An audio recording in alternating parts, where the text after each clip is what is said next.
না, এটা আসলে কেউই জানতো না। উনি কালকেও আমার সঙ্গে রাত 10টার সময় আমাদের একটা টিমের মিটিং ছিল, সিলেকশন মিটিং। সেখানে উনি খুব হাস্যোজ্জ্বল ছিলেন, খুবই স্বাভাবিক ছিলেন। ইভেন আজকে সকালেও ওনার সঙ্গে আমার ব্রেকফাস্টে দেখা হয়েছে, ওনার সঙ্গে কথা হয়েছে, সব কিছুই আমার কাছে নর্মালি ছিল। আর উনি যে খারাপ ফিল করছিল এটা আমি শিওর যে হয়তোবা ফিজিও ওইভাবে জানতো না। উনি এটা পরে শুনেছি, এটা আগে যদি আমরা জানতাম ডেফিনেটলি আমরা ওনাকে অ্যালাউ করতাম না, ওনাকে রেস্টে থাকতে বলতাম। বাট এই ধরনের কোনো ইনফরমেশন ছিল না যে উনি এমন কিছু ফিল করছে যেটার জন্য উনি মাঠে থাকতে পারবে না।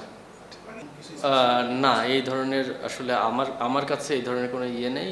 জাস্ট ঘটনাটা ঘটার পরে আমি শুনেছি কারো কারো কাছ থেকে হয়তো বা উনি নাকি একটু খারাপ ফিল করছিলেন, বাট ওইরকম মেজর কোনো কিছু, কোনো ইয়ে ছিল না ওনার মধ্যে, রিয়াকশন যেটার কারণে আমরা কোনো একটা ডিসিশন নিতে পারতাম।